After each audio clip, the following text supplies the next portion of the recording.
Kumusta mga ka-noisy? Welcome back sa ating YouTube channel, Philippine Noisy. So ngayong araw, another update naman tayo about dun sa wildfire dun sa LA, California. No? So ang video ito ay mula kay Daig Kayo ng Lolo Ko. Daig Kayo ng Lolo Ko, ang astig ng name ng channel niya, Lolo. So ang pamagat ng video ito, ganito kumilos ang kapangyarihan ng Diyos. Bahay sa LA, himala, hindi nasunog. So titignan natin to, men. I think ito yung, or I don't know, ito ba yung nakita nating nag-viral sa Facebook. Ano? Kasi yung isang na-react natin is parang iba yun eh. $9 million house yun. So naghahanap tayo nung sobrang simple lang na bahay na parang nagawa niyang makaligtas doon sa LA or wildfire, diba, na nangyari doon. So yeah, I think ito yon, or I hope ito na yon. So again, ang video ito ay mula kay Daig Kayo ng Lolo Ko. So supportahan nyo yan. Original video link in the description box below. Tapos syempre, kung trip nyo na mga ganitong reaction video, may kasama kayong manood. Huwag nyo na rin kalimutang supportahan yung YouTube channel natin, Pilipinas. Mga kanois, hindi na natin ito palatagalin pa. Simulan na natin. Again, ang pamagat ng video ito, ganito kumilos ang kapangyarihan ng Diyos. Bahay sa LA, himala, hindi nasunog. So Daig Kayo ng Lolo Ko, Pilipinas. Like, comment, share, subscribe. Start. Gusto ko lang ibahagi sa inyo sandali mga apo kung paano Wait lang. Literal talaga na lolo to. Okay, sobrang cool nun na. kumikilos ang kapangyarihan ng Diyos kahit pa sa pinakamatinding sakuna Amen. na darating sa iyong buhay. At asahan mong meron tayong patunay na mababasa sa Biblia kung paano ililigtas ng Diyos ang isang buhay kahit pa sa naglagablab na apoy. Grabe. Kinikilabutan ako habang pinapakinggan to, men. Parang nakikinig tayo ng ano, yung mga kwento ni Lola Basyang. Daig Kayo ng Lolo Ko. First time ko lang na ano to Kanatin ang kalunos-lunos na nangyayaring sunog doon sa Los Angeles, California na magpasa hanggang ngayon ay hindi pa rin humuhupa at kumitil na ng maraming buhay. 20 plus. Iniulat na meron ng 24 na buhay ang nawala at maaari. But ano din sobrang ano din nun, sobrang thankful pa rin tayo na parang yung 24 lives yung nawala kaysa sa thousands, di ba? Kahit na paano, di ba? Kahit na, sobrang laki din ng damage ng properties. Pero at least yung buhay, hindi ganong sobrang dami. Madaragdagan pa ang bilang na ito. Ang sunog na nangyayari sa Los Angeles, California ay isang parusa mula sa Diyos. May mga ilang tao doon na naghikayat na dapat alisin ang Diyos doon sa California. Ginawa Actually, yung word din na parusa sa isang lugar is parang subjective din siya. Kasi I think hindi naman talaga nagbibigay ng parusa yung Diyos. Siguro challenges. Diba? Iba kasi yung parusa over sa challenges eh. Kasi yung parusa parang, I think doon na tayo sa hell of fire. Fire of hell, something like that. At katatawanan ang pangalan ng Diyos. Hindi lang pala doon sa... Grabe, keep God out of California. I think hindi naman talaga bago na itong mga ganito kasi meron naman talaga mga atheists na nag-i-exist na parang ganun. Actually, sobrang unfair nga yung ganyan, di ba? Na parang mangilan-ngilan lang yung gumagawa ng ganyan tapos madadamay talaga yung napakalaking lugar. Or I don't know, sabi ko nga sa inyo, hindi talaga siya totally parusa, kundi parang ano lang siya ba? Pagsubok. Or calamity lang talaga. Or parang, I think, ganti ng kalikasan. Something like that. Wang Golden Globe Award ang pangungutya nila sa Diyos. Kundi kahit sa mga residente doon ay nakisali na rin. Kaya tuloy ang nangyayari ay ibinalik ng Diyos ang kanilang ginagawa. Agad ipinapakita ng Diyos ang kanyang galit at puot. Isang hindi kapanipaniwalang sunog ang lumamon sa kanilang mga kabahayan at mga ari-arian. Isang sunog na mahirap apulahin dahil may kasamang malakas na hangin na siyang nagpapalakas ng apoy. Ngunit alam ba ninyong kahit sa malakas at naglalagablab na apoy na siyang tumupok sa mga kabahayan doon, ay mayroong isang bahay ang nanatiling nakatayo. Isang bahay na hindi talaga natin to ma-imagine. Like, can you imagine that isang bahay nga lang, kailangan pang pagtulungan ng napakaraming fire trucks, di ba? Tapos ito, grabe, nagmula siya sa wild, 'di ba? Nagmula siya sa gubat, nagmula siya sa bundok. Pero nung umabot na siya sa bahay, grabe, mas lalo siyang naglalagablab. Ang nahagilap ng apoy, kahit kunti, lahat ng kanyang katabing mga bahay ay nawasak at ang bahay na ito ay kumbaga hindi man lang nagalusan. Grabe. Ngayon, marami na naman ang nagsasabi, maswerte ang bahay na yun at hindi nasunog. Sinasabi din ng iba, may firewall kasi kaya hindi nasunog. Kahit ano pang mga dahilan meron kayo, ito isang malinaw na pinuprotektahan ng Diyos ang bahay na yun. Dahil alam niyang ang mga nakatira doon ay sumasampalataya sa Kanya at Well, pwede yun. Malaking tsansa na ganun nga. Pero syempre, men, I don't believe na itong mga bahay sa paligid niya is hindi din hindi din sumasampalataya yung iba, di ba?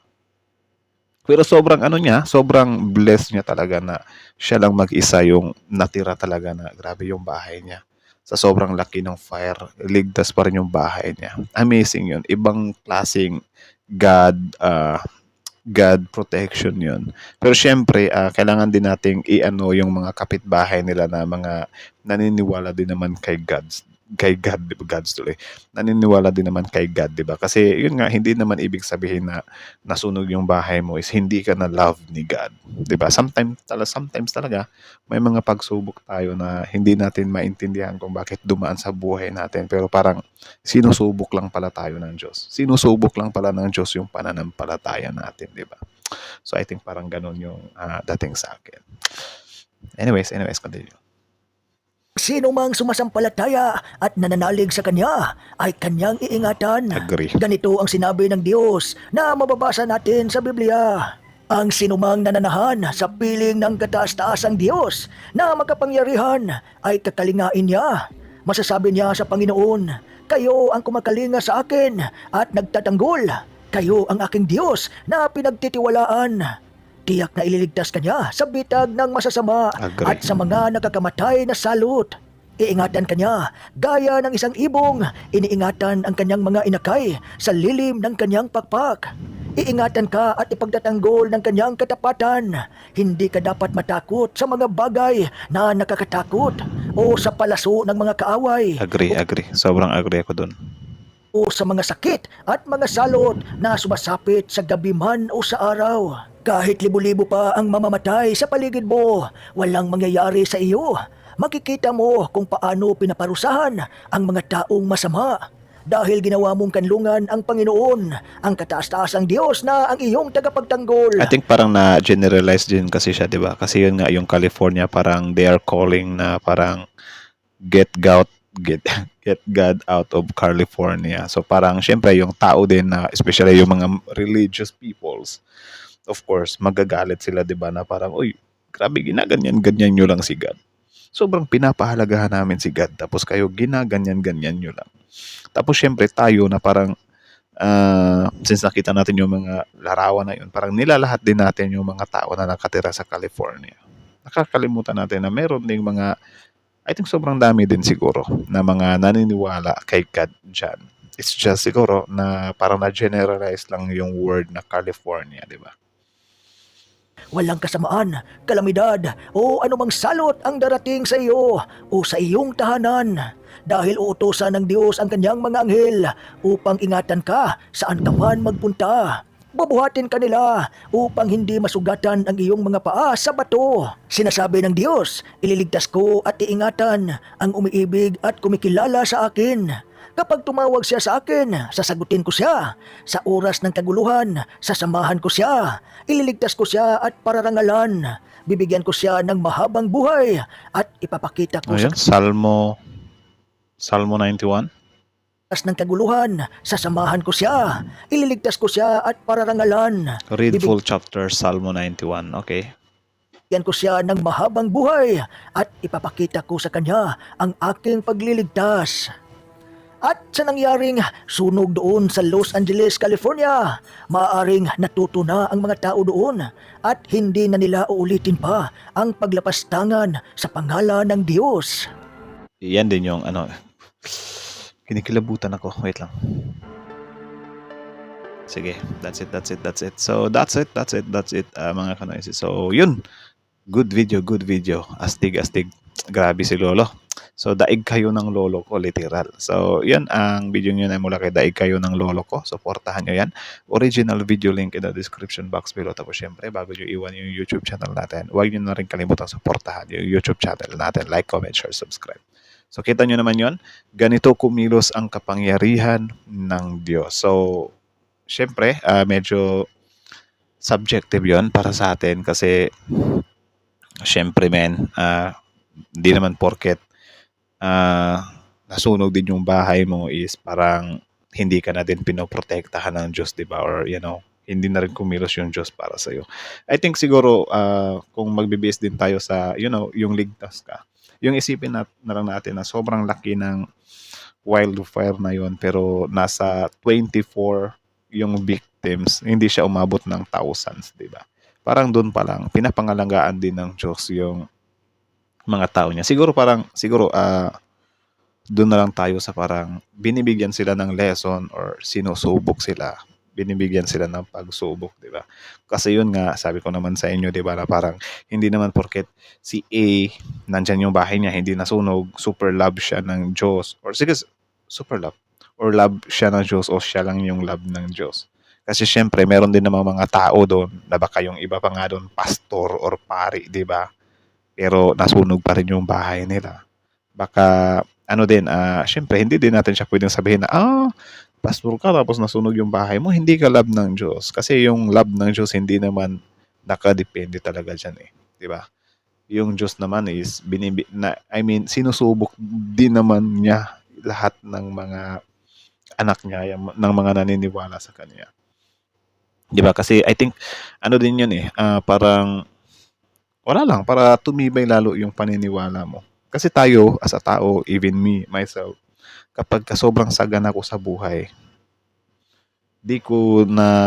minsan di ko naalala yung Diyos, man. Like, I don't know if that's human nature na parang kapag wala kang problema, kapag kasagana ka sa buhay, is parang minsan nawawala mo sa puso mo yung Diyos, nakakalimutan mo siya. Although hindi ko nila lahat.